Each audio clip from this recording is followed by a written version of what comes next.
Hi viewers, మీరు చూస్తున్నది GS data lab start your data journey in Telugu. ఈరోజు మనం ఈ వీడియోలో ట్రాన్స్పోజ్ డేటాను ఎలా ట్రాన్స్పోజ్ చేయాలో మనం ఒక 3 మెథడ్స్ మీకు చెప్తానండి. అందులో ఒకటి స్టాటిక్ అండి, 2 డైనమిక్ అండి. సో అది ఎలాగో చూడండి. మీకు ట్రాన్స్పోజ్ ఆప్షన్ మీకు ఐడియా ఉంది కదా. జనరల్గా డేటాని అంటే రోస్లో ఉన్న డేటాను కాలమ్స్లో ఉన్నటువంటి డేటాని రోస్గా మనం కన్వర్ట్ చేసుకోవడానికి ఈ ఫంక్షన్ వాడతామండి ట్రాన్స్పోజ్ని. అది చూడండి, జనరల్గా మనం ఇది మన ట్రెడిషనల్ వేలో జనరల్గా మనం ఎలా వాడతాం? Paste special. ఇప్పుడు ఈ డేటా ఉందండి, ఇక్కడ శాంపిల్ డేటా సెట్ ఉంది. ఇది నేను కాపీ చేస్తున్నాను. ఇది మనకు ట్రాన్స్పోజ్ కావాలి. జనరల్గా ఏం చేస్తాం? పేస్ట్ స్పెషల్ కదండి, Ctrl+Alt+V అండి షార్ట్ కట్ వచ్చేసి. చూడండి, ఇక్కడ మీకు paste special dialog box open అయింది చూడండి. ఇక్కడ ట్రాన్స్పోజ్ అనే ఆప్షన్ ఉందండి. మీరు ఈ ఆప్షన్ చూజ్ చేసుకోండి. ఓకే ప్రెస్ చేయండి. చూడండి, మీకు డేటా రోస్లో ఉంది, కాలమ్స్ లాగా వచ్చేసింది. డేటా ట్రాన్స్పోజ్ అయ్యింది చూడండి, చూసారా? సో నెక్స్ట్ చూడండి, ఇది ఏంటంటే అండి, ఇందులో ఇది స్టాటిక్ అండి. ఏంటంటే ఇప్పుడు ఇందులో ఏదైనా డేటా అప్డేట్ అవుతే ఇందులో అప్డేట్ కాదండి ఇది. ఫర్ ఎగ్జాంపుల్ ఇక్కడ అడ్వాన్స్డ్ ఎక్సెల్ ఉంది కదా, ఇది 60 చేస్తున్నాను. చూడండి, ఇందులో ఏం చేంజెస్ రాలేదు. ఇది చేంజ్ కాదండి ఇది. సో ఇది ఒక డ్రాబ్యాక్ అండి.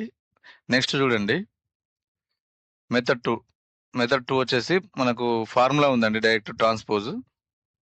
చూడండి, ట్రాన్స్పోజ్ ఇది ఒక అర్రే ఫంక్షన్ అండి. ఇది చూడండి, అర్రే వచ్చేసి మీరు మొత్తం డేటా రేంజ్ మొత్తం చూజ్ చేసుకోండి. సెలెక్ట్ చేసుకొని మీరు బ్రాకెట్ క్లోజ్ చేసి ఎంటర్ ప్రెస్ చేస్తే మీకు డైరెక్ట్గా ట్రాన్స్పోజ్ అవుతుందండి. ఇది డైనమిక్ అండి. చూడండి, ఇప్పుడు ఎక్సెల్ వచ్చేసి చూడండి, ఇక్కడ ఎక్సెల్ 60 ఉంది కదా, నేను 70 ఇస్తున్నాను. చూడండి, ఇక్కడ 70 అయింది. చూడండి, ఇక్కడ టాలీ ఉంది, టాలీ 50 ఉంది కదా, నేను 60 ఇస్తున్నాను. ఇక్కడ టాలీ చూడండి, ఇక్కడ 60 అయింది. సో ఇట్లా మీకు ఇది డైనమిక్గా అప్డేట్ అవుతుందండి. నెక్స్ట్ ఇంకొక మెథడ్ ఉందండి, అది మనకు డైరెక్ట్ సెల్ రెఫరెన్స్ అండి. చూడండి, అది ఎలాగో నేను ఇప్పుడు ఇక్కడ ఈ సెల్ రెఫరెన్స్ ఇస్తున్నాను. ఇక్కడ చూడండి, =, నేను ఇది తీసుకుంటున్నాను హెడ్డింగ్. సో ఎంటర్ ప్రెస్ చేస్తున్నాను. చూడండి, మనకు డైరెక్ట్గా వచ్చేసింది ఇది. నెక్స్ట్ ఇందులో మనకు స్టూడెంట్ ఎన్రోల్డ్ కావాలి కదండి, ఇది కూడా నేను సెల్ రెఫరెన్స్ తీసుకుంటున్నాను. =, ఎంటర్ ప్రెస్ చేసేయండి. చూడండి, ఇప్పుడు మనకు ఈ 2 వచ్చేసినాయి. నేను ఇక్కడ సెలెక్ట్ చేసుకోగానే మనకి ఇక్కడ ఫార్ములా బార్లో చూడండి =, ఉంది కదా, నేను = ప్లేస్లో నేను దీనికి ప్రీఫిక్స్ ఏదైనా దీన్ని నేను టెక్స్ట్ ఇస్తున్నాను. చూడండి, టెక్స్ట్ లాగా నేను ఏదైనా ఫర్ ఎగ్జాంపుల్ ఇప్పుడు నా పేరే ఉంది జి శ్రీనివాస్, జిఎస్ ఇస్తున్నా, ప్రీఫిక్స్ ఎంటర్ ప్రెస్ చేస్తున్నా. చూడండి, ఇక్కడ GS_B2 అని వచ్చింది చూడండి.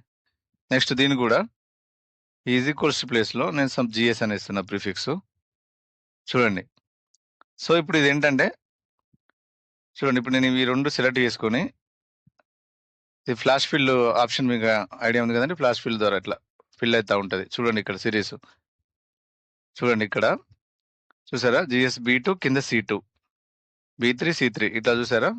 ఇప్పుడు ఏం చేస్తున్నానంటే ఇది సెలెక్ట్ చేసుకున్నాక Ctrl+H అనండి. Ctrl+H అంటే మీకు ఇక్కడ dialogue box find and replace dialogue box మీకు వచ్చింది కదండి. ఇక్కడ మీరు ఏం చేస్తారంటే రీప్లేస్లో ఇక్కడ GS అని పెట్టాం కదా, GS ప్లేస్లో =, పెట్టండి. =, పెట్టి రీప్లేస్ అవ్వాలనండి. చూడండి, డైరెక్ట్గా రీప్లేస్ అయిపోయింది. చూడండి, డైరెక్ట్గా చూడండి, అడ్వాన్స్డ్ ఎక్సెల్ 70 చూడండి, ఇది ట్రాన్స్పోజ్ అయింది డేటా. మీరు ఇది కూడా డైనమిక్ అండి. ఫర్ ఎగ్జాంపుల్ 70 ఉంది, నేను 100 ఇస్తున్నాను. చూడండి, ఇక్కడ ఎక్సెల్ 100 అయింది. చూడండి, ఎన్రోల్డ్ పవర్ బై 50 ఉందండి, నేను 60 ఇస్తున్నాను. చూడండి, పవర్ బై 60. ఇట్లా డైనమిక్గా ఇవి డేటా మనకు ట్రాన్స్పోజ్ చేసినటువంటి డేటా డైనమిక్గా అప్డేట్ అవుతుందండి మన ఒరిజినల్ డేటాలో. సో మీకు ఈ 3 వేస్లో మీకు ఏదైనా మీకు నచ్చిన వే ఫాలో అవ్వండి. సో థ్యాంక్ యూ అండి.